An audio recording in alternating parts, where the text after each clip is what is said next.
¿Qué tal, señoras y señores? Estamos aquí en una nueva edición de una nueva entrevista dentro de este programa de Activa el Cambio, patrocinado por Hidralia, donde vamos a intentar buscar la manera de que la sociedad empiece a concienciarse de lo importante que estamos viviendo en estos momentos, lo estamos viendo incluso estos días, estas altísimas temperaturas, y en esta lucha contra el cambio climático. Es por ello que vamos a tener con nosotros, como decimos en esta serie de entrevistas, a personas, sobre todo vinculadas al mundo de la ciencia, que nos van a contar qué es lo que está pasando y de qué manera se puede remediar lo que estamos viviendo. Es por ello que contamos con nosotros con una persona que yo creo que nos va a dar muchas de las claves de lo que está sucediendo actualmente y a la que ya le doy la bienvenida, como es Carmen Garrido. Carmen, muchísimas gracias por estar aquí con nosotros y darnos a conocer un poquito del trabajo que desarrolla, porque ahora leeré un poquito tu currículum, pero coge casi 10 líneas, ¿no? Y creo que nos va a llevar casi media entrevista, ¿no? Que muchísimas gracias por venir, ¿no? Muchas gracias a vosotros por invitarme. Ajá.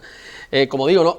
Carmen Garrido, que es licenciada en Ciencias del Mar, doctora en Ingeniería Química, profesora titular de Tecnología de Medio Ambiente, catedrática de Tecnología de Medio Ambiente y actualmente directora del Instituto Universitario de Investigación Marina y coordinadora general del SEIMAR. Sin duda es usted una experta en la conservación de ecosistemas y del cuidado del medio ambiente, pero está usted aquí en Activa en el Cambio porque está llevando a cabo una investigación que desarrolla y se centra en la bioeconomía circular. Sí. Cuéntanos un poco, ¿se puede convertir el agua residual que llega a una depuradora de las cañerías en energía o como biofertilizante para la agricultura? Perfectamente, aplicando la tecnología adecuada. Tecnologías hay muchas tecnologías que te permiten hacer esa conversión. Nosotros lo que utilizamos, estamos en el papel de la investigación y de la innovación, y entonces nosotros lo que intentamos es utilizar una tecnología novedosa, que ya no es tan novedosa porque se va aplicando ya en muchos sitios, pero sí es novedosa para lo que nosotros lo aplicamos, que son a diferentes efluentes, ya no solo a los de las aguas residuales, que es una tecnología biológica basada en microalgas. Las microalgas son organismos que realizan la fotosíntesis, absorben el CO2 de la atmósfera o del agua y lo convierten en materia orgánica. Son la base de los ecosistemas, y como base de los ecosistemas pues nosotros pensamos que es fundamental y que pueden hacer un papel importantísimo en lo que es la depuración de agua. Ellas eliminan contaminantes difíciles de eliminar con otras tecnologías, como son los nutrientes principales, que son nitrógeno y fósforo, que existe alguna tecnología para eliminarlo, pero es difícil conseguir un buen rendimiento. Nosotros pensamos que con las microalgas, bueno, pues se puede conseguir esa tecnología tan novedosa, eficiente, y que además se traduce en una biomasa muy interesante que se puede aplicar, por ejemplo, como fertilizante de alto valor. ¿En qué momento se le enciende una persona a una bombilla y ve eso que me está explicando, ¿no? Pues después de muchos años de leer y de estudiar. Yo hice la tesis doctoral con microalgas marinas, pero aplicado a una cuestión que era absolutamente diferente. Era evaluar la toxicidad de compuestos químicos en el medio marino. Entonces usaba microalgas como organismos de referencia para saber en qué concentraciones le afectaba esas microalgas. Y haciendo esos experimentos, bueno, pues vimos que con el agua residual no solo no se afectaban las microalgas, sino que crecían mejor todavía. Con lo cual dices tú, bueno, pues aquí yo tengo que buscar el efecto contrario, es decir, las aguas residuales no tenemos que considerar que es un residuo, sino desde el punto de vista de la economía circular, tú consideras que es una fuente de nutrientes y de elementos que lo puedes convertir incluso en un producto valorizable y útil, con lo cual una cosa que considerábamos que era un desecho, lo transformamos con tecnología microalga, pues en una cosa valorizable que podemos utilizar. Tengo entendido que estuvo usted incluso este año en la conferencia de Naciones Unidas sobre el cambio climático y que presentó este sistema, ¿no? ¿Cómo fue su acogida? En la conferencia del cambio climático, eso fue hace muchos años. Ah, vale. Esa fue la COP25, que fue justo antes de la pandemia. Vale. Pensaba que había sido No, esa fue una conferencia importante que tenía un punto de celebración por cuestiones de lo que ya empezaba a observarse en el mundo. Se quitó de esa zona y la cogió Madrid. Y entonces, en representación del Campus de Excelencia y de la Universidad de Cádiz, pues fui yo a montar allí un stand en una de las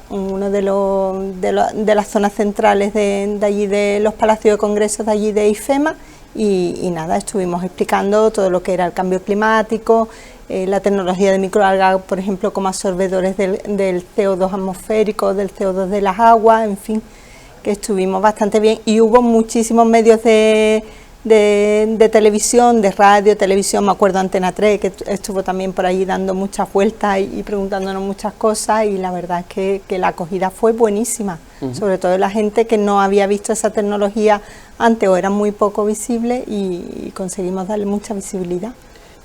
Carmen, la humanidad está ante un momento crucial, ¿no?, al tener que enfrentarse a lo que estamos viendo, ¿no?, a esto del cambio climático. Como experta medioambiental, ¿cree que la gente está concienciada o falta mucho trabajo todavía por hacer por delante? Es que estamos viviendo una época muy difícil, que parece que los científicos tenemos que esforzarnos todavía muchísimo más en que se nos crea, porque hay muchos intereses cruzados en los que se considera oportuno o beneficioso de que la gente no crea en el cambio climático, ¿no? Hay tendencias políticas que van un poco a criticar, ¿no?, esa demanda que hacemos los científicos de que estamos ante un cambio climático. Entonces, bueno, es difícil hacerle convencer a la gente de que hay observatorios por todo el mundo, que hay miles de investigadores por todo el mundo haciendo observaciones muy serias. Hay sensores, hay mediciones que no solo se limitan a la época actual, sino que puedes buscar registros más antiguos que te dan los datos del clima de hace miles de años y los datos del clima de ahora mismo, con lo cual puedes hacer comparaciones, puedes hacer tendencias, y hay observatorios a lo largo del mundo que están registrando continuamente temperatura, gases de efecto invernadero, y los datos son reales y los datos están ahí. Y creo que los estamos viendo todos en los cambios climáticos o en la agresividad de que estamos teniendo muchas veces en los últimos temporales. Entonces, bueno, eso empezamos a ver un poco esa agresividad que se venía avisando desde hace mucho tiempo que podía ocurrir. A nivel de educación, por ejemplo, en centros escolares, los los niños son los mejores. Son los mejores, ¿no? Siempre. Siempre. Entiendo que ahí sí se está intentando que se trabaje este tema. Y de hecho yo, tengo sobrinos chicos y lo veo, ¿no?, que ellos están, creo que están, como dicen, ¿no?, que mucho mejor que los mayores, ¿no? ¿Se está haciendo un buen trabajo a nivel escolar, creen, en ese sentido? Sí, además los niños son los mejores, los niños no tienen influencia ninguna mediática, con lo cual los niños ven los datos, ven la realidad, observan, son observadores completamente serios y bueno, sí que hacen muy buen trabajo, ellos lo están viendo. Lo que no tienen es el recorrido, la memoria que podemos tener nosotros, los que tenemos ya una cierta edad. Hemos pasado de los 50 años, por ejemplo, pues recordamos cuando éramos pequeños, íbamos a la playa y casi que no te ponías crema. Cierto. Y eso es así. Cierto. Y ahora, si no te pones crema, tienes quemaduras. La gente que es muy sensible tiene quemaduras si no se protege bien del sol. Cada vez vamos más protegidos del sol, cada vez tenemos menos vitamina D porque vamos más protegidos del sol. Entonces, bueno, todas esas cosas nos van afectando, pero el que tenga 50 años o superior, que haga un poco de análisis de conciencia y piense si realmente cuando era pequeño le quemaba tanto el sol y le afectaba tanto. El tema de que te quema el sol es que cada vez entra más radiación ultravioleta, y entra más radiación ultravioleta porque aparte del cambio climático tenemos el problema de los agujeros de la capa de ozono. La capa de ozono es una capa que nos protege de esa radiación ultravioleta.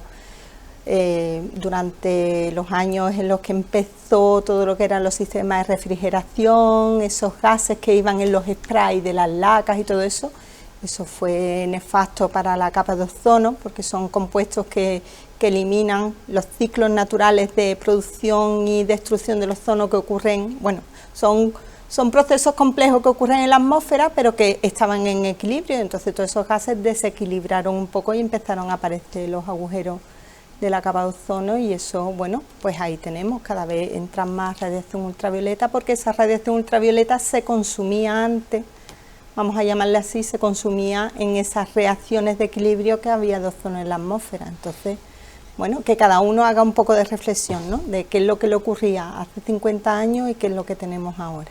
Veo que son peor los mayores que los niños, ¿no? Sí. Sin duda, ¿no? Y ya hace 50 años teníamos cambio climático, es decir, que tampoco podemos decir es que hace 50... No, el cambio climático viene de hace muchos años, entonces no tenemos la memoria histórica como para decir es que antes no ocurría esto, ya empezaba a ocurrir.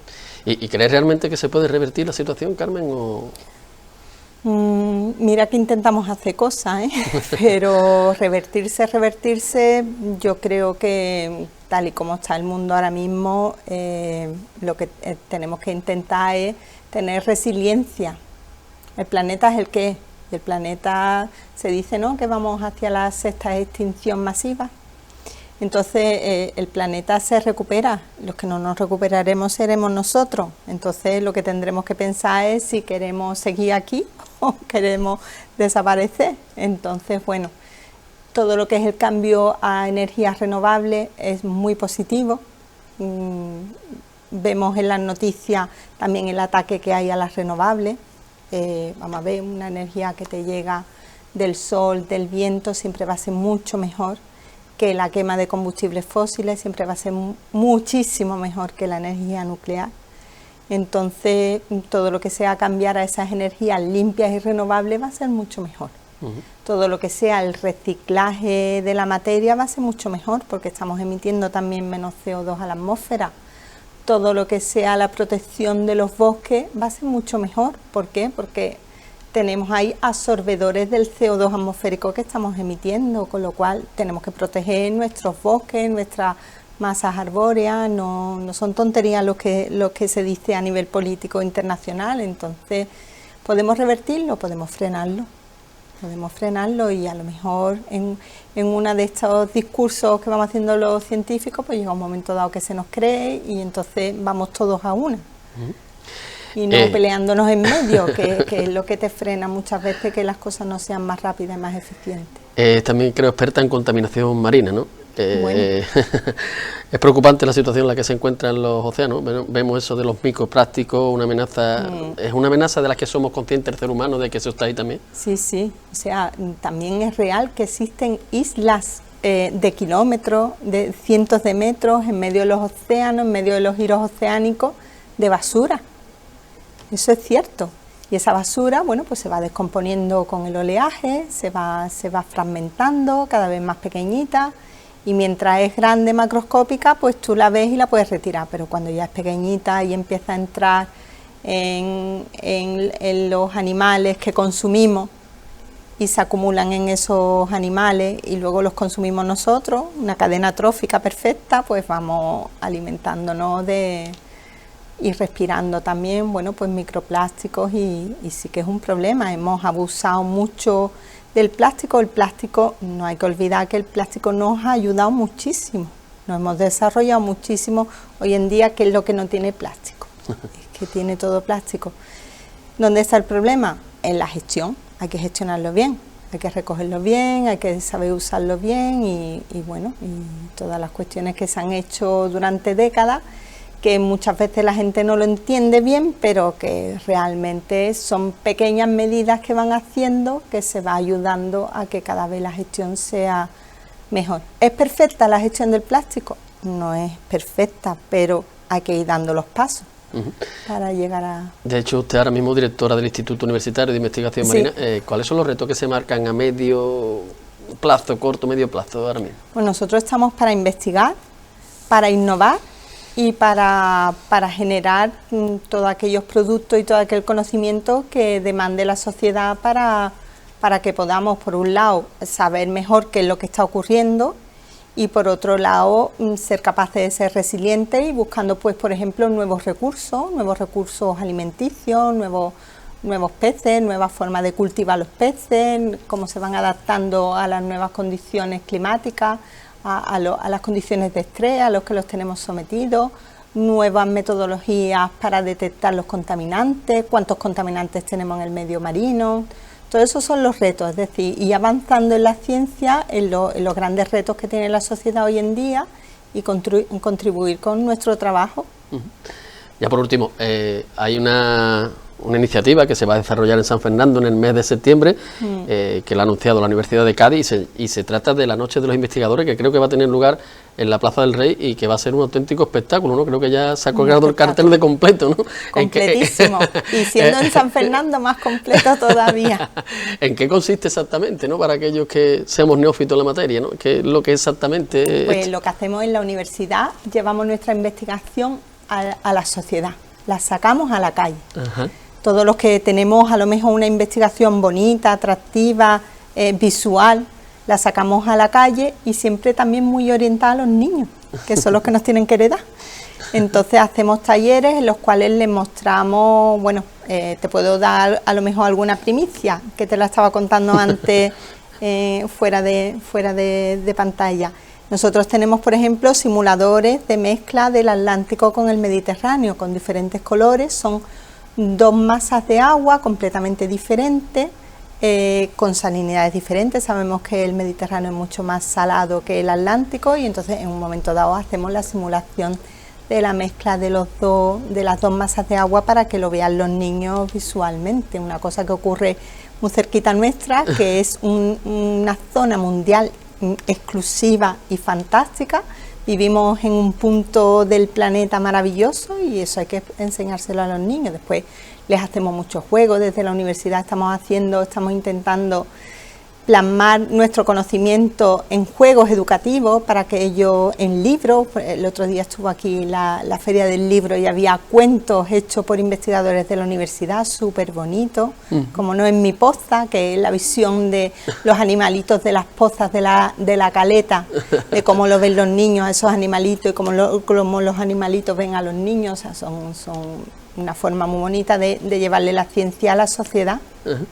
Carmen, que muchísimas gracias por participar en este espacio que, como bien dice, estamos buscando concienciación ambiental, que se comprenda lo que le está ocurriendo al planeta y aquellas medidas que se están adoptando para lograr una sociedad que sea sostenible. Sostenible, por favor, resiliente con lo que viene. Muchas gracias. Muchas gracias a vosotros.